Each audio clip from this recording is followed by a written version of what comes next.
Welcome to special analysis. నేను రమ మండవ. ఈరోజు అనాలిసిస్లో భాగంగా మనం తీసుకోబోతున్న టాపిక్ ఏంటంటే జగన్మోహన్ రెడ్డికి సజ్జల వెన్నుపోటు అని చెప్పేసి నేను ఒక టైటిల్ పెడతాం జరిగింది. ఆ అంశం గురించే ఈరోజు మనం మాట్లాడే ప్రయత్నం చేద్దాం. ఇక్కడ చూసినట్లయితే ఆ టైటిల్ పెడతానికి ఇక్కడ ఒక రీజన్ ఉంది. ఎందుకంటే అమరావతి అంశం తెర మీదకి వచ్చిన ప్రతిసారి సజ్జల రామకృష్ణారెడ్డి తన ఇష్టం వచ్చినట్టుగా మాట్లాడుతూ ఉన్నారు. సజ్జల రామకృష్ణారెడ్డి మాట్లాడుతున్న మాటలు జగన్మోహన్ రెడ్డిని డినై చేస్తున్నట్టు ఉన్నాయి. డినై చేస్తున్నట్టే కాదు, జగన్మోహన్ రెడ్డిని పూర్తిగా వ్యతిరేకిస్తున్నట్టే ఉన్నాయి. ఈయన అసలు నిజంగా కావాలనే చేస్తున్నాడా, జగన్మోహన్ రెడ్డి మీద అభిమానంతో చేస్తున్నాడా, ఆయన దాన్ని పక్కన పెట్టారు కాబట్టి జగన్మోహన్ రెడ్డిని పూర్తిగా బదనాం చేద్దామని చేస్తున్నాడో కానీ సజ్జలు మాట్లాడుతున్న మాటలు మాత్రం జగన్మోహన్ రెడ్డిని నిజంగానే ఇబ్బంది పెడతా ఉన్నాయి, ఇరుకుని పెడతా ఉన్నాయి. ఈరోజు మిగతా సీనియర్లు కూడా సజ్జలు ఇట్లాంటి స్టేట్మెంట్స్ ఇస్తున్న తర్వాత అమరావతికి సంబంధించి మిగతా పార్టీ నేతలు కూడా జగన్మోహన్ రెడ్డిని డిమాండ్ చేస్తూ ఉన్నారు. ఇది ఒక విధానపరమైన నిర్ణయం. ఈ నిర్ణయంలో మీరు ఒక క్లారిటీ ఇవ్వండి.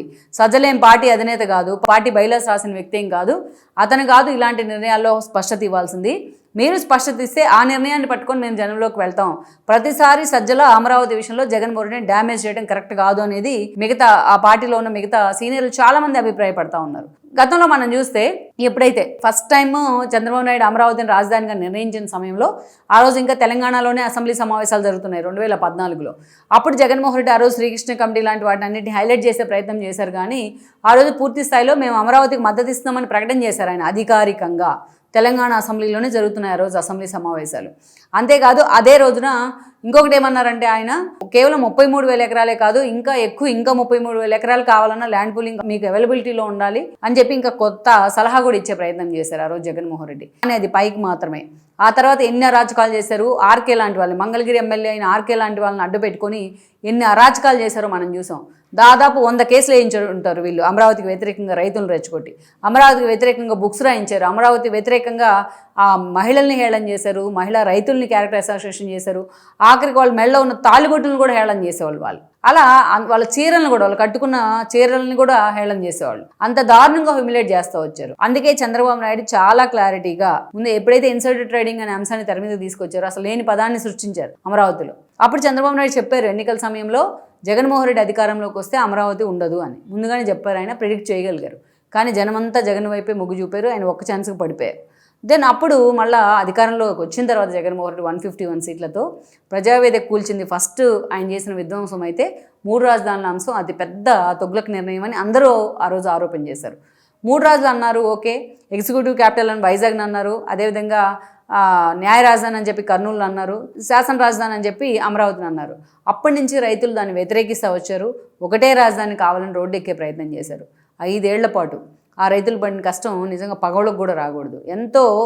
ఎంతో సహనంతో వాళ్ళు యాత్రలు చేస్తూ ఉంటే న్యాయస్థానం టు దేవస్థానం కానీ, నిరసనలు కానీ, కరోనా టైంలో కూడా ఎంతోమంది మానసికంగా హింసింపబడ్డారు. కొంతమంది ప్రాణాలు కూడా కోల్పోయారు ఆ టెన్షన్ తీసుకోలేక.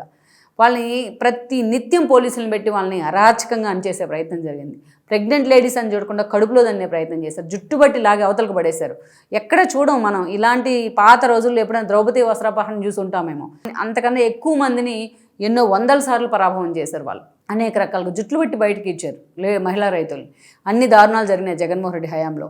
ఏదైతే ప్రభుత్వం ఒక రాజ్యం అనుకుంటే, జగన్మోహన్ రెడ్డి ముఖ్యమంత్రి ఒక రాజు అనుకుంటే, ఏ రాజుకి కూడా పక్కనే చుట్టూరు తన రాష్ట్రంలో తన రాజ్యంలో ఉన్న ప్రజలు కన్నీళ్ళు పెట్టుకుంటా ఉంటే అది ఏ రాజుకి కూడా, ఏ రాజ్యానికి కూడా శోభనివ్వదు.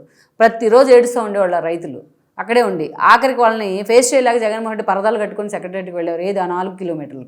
అలా ఆ కన్నీళ్ళన్నీ, ఆ పాపాలన్నీ శాపాలుగా తగిలినాయి ఈ రోజున. నేను ఎన్నోసార్లు చెప్తా, ఈ కన్నీళ్ళు, రైతుల కన్నీళ్ళు రాజ్యానికి మంచిది కాదు అని చెప్పేసి గతంలో కూడా చెప్పేదాన్ని నేను. సో అలా జగన్మోహన్ రెడ్డి పతనానికి అదొక కారణం. అలాంటిది అధికారం కోల్పోయారు, 11 సీట్లకు పరిమితమయ్యారు. 1 సైడ్గా కూటమికి మ్యాండేట్ వచ్చింది అమరావతి రాజధాని అని చెప్పుకుని ఎన్నికలకు వెళ్తే, అంటే జనం 1 సైడ్గా దాన్ని ఒప్పుకున్నట్టే కదా. అయినా సరే జగన్మోహన్ రెడ్డి దాన్ని వేసల రాజధాని అంటాడు, అది అంటాడు, ఇది అంటాడు. దాని ఇష్టం ఇంకా అమరావతి మీద. ఇప్పటికీ రైతుల నుంచి కేసులు వేపిస్తూ ఉంటారు రెచ్చగొట్టి. ఇలాంటి సమయంలో ఈరోజు క్లారిటీగా, అందుకే జగన్మోహన్ రెడ్డి దీన్ని ఇన్ని అరాచకాలు చేయకూడదని ఒకవైపు ప్రభుత్వం కూడా దానికి చట్టబద్ధత కల్పించే విధంగా ఇనిషియేట్ తీసుకున్న ప్రయత్నం కనిపిస్తోంది. ఇంత జరుగుతోంది కదా. జగన్మోహన్ రెడ్డి అమరావతిని ఇప్పటికీ వ్యతిరేకిస్తూనే ఉన్నారు. అమరావతిలో పొలాలు లాక్కున్నారు, అన్యాయంగా రైతులను ఇబ్బంది పెడుతున్నారు. ప్రతిరోజు వాళ్ళు మీడియాలో వార్తలు రాయిస్తూ ఉంటారు. కానీ సజ్జలు మాత్రం తనకి ఇష్టం వచ్చినప్పుడల్లా జనం మీదకి వస్తుంటాడు. మనం చూసాం అమరావతి వేసల రాజధాని అంటూ హడావుడి జరిగినప్పుడు ఆయన ఒక కాంక్లేవ్లో పాల్గొని అమరావతిని మేమే కట్టబోతున్నాం, జగన్మోహన్ రెడ్డి అమరావతిని నిర్మించబోతున్నాడు అన్నాడు. అప్పుడే సీనియర్లంతా ఎదురు తిరిగారు ఈ అంశం మీద. జగన్మోహన్ రెడ్డికి ఇట్లా మాట్లాడితే ఎట్లా, సజ్జల మీరు అతన్ని కంట్రోల్ చేయండి అని. ఇప్పుడు అమరావతికి తీర్మానం అనే అంశం తెర మీదకి వచ్చిన తర్వాత ఈసారి మరోసారి సజ్జల రెచ్చిపోతూ అమరావతిని మేమే కట్టబోతా ఉన్నాం, అమరావతి నిర్మాణంలో చంద్రబాబు నాయుడికి చిత్తశుద్ధి లేదు, మేమే కట్టబోతా ఉన్నాం, అమరావతికే మేము కట్టుబడి ఉన్నాం అని మాట్లాడుతూ ఉన్నాడు. అయిపోయిన మాట్లాడతారు వీటిని. సో మరి అప్పుడు ఏం చేశారు జగన్మోహన్ రెడ్డి? సరే పోనీ జగన్మోహన్ రెడ్డి ఇప్పటికన్నా మాట్లాడారా ఈ విషయం మీద? నిన్నటికి నిన్న రివర్ బెడ్ లో చంద్రబాబు నాయుడు రాజధాని కడుతున్నారు అంటూ కూడా వ్యతిరేకించారు అమరావతిని. ప్రధాన నగరాలన్నీ నది ఒడ్డులనే ఉన్నాయి. ఈ అంశం చిన్నగా జనరల్ నాలెడ్జ్ ఉన్న ఎవరిని అడిగినా తెలుస్తుంది. ఒక పక్క జగన్మోహన్ రెడ్డి అమరావతిని వ్యతిరేకిస్తారు, ఒక పక్క సజ్జలు దాన్ని ఆహ్వానిస్తారు. ఓ పక్క అమరావతిలో అన్యాయాలు జరుగుతున్నాయి, ఇన్సైడర్ ట్రేడింగ్ జరుగుతున్నాయని జగన్ అంటారు, అమరావతిని మేమే కట్టబోతున్నామని సజ్జలు అంటారు. ఒక పక్క అమరావతిని విధ్వంసం చేసి రోడ్లు కూడా ఎత్తుకుపోయేలాగా ఆ రోజు ఆ స్థాయిలో వాళ్ళు జనాన్ని రెచ్చగొట్టి వదిలిపెడితే ఈ రోజును చూస్తే పూర్తి స్థాయిలో అమరావతి పునర్నిర్మాణం జరుగుతోంది. మోడీ కూడా దాంట్లో భాగస్వామ్యం అయ్యారు. ఇప్పుడే అమరావతి తలెత్తుకొని వస్తోంది. రాజముద్ర పడితే నిజంగా పూర్తిగా గర్వంగా తలెత్తుకుంటుంది. అలాంటి స్థితిలో వీళ్ళు ఇంకా అమరావతితో డబుల్ గేమ్ ఆడుతూ ఉన్నారు. ఇవన్నీ కూడా ఈరోజు సజ్జలా మాట్లాడుతున్న మాటలు అన్ని డబుల్ క్రాస్ చేస్తున్నాయి జగన్మోహన్ రెడ్డిని. అందుకే సీనియర్లు మొత్తుకుంటా ఉన్నారు. తనని దూరం పెడుతున్నారు కాబట్టి జగన్మోహన్ రెడ్డి సజ్జలు కావాలనే జగన్మోహన్ రెడ్డిని ఇరికిస్తున్నారు అన్న చర్చకు కూడా కారణమవుతా ఉన్నాయి ఈ రోజున ఆయన చేసే కామెంట్స్. ఇప్పటికైనా వాళ్ళిద్దరూ ఒకే మాట మీద నిలబడితే ఆ పార్టీకి ఎంతో కొంత క్రెడిబిలిటీ అయినా ఉంటుంది.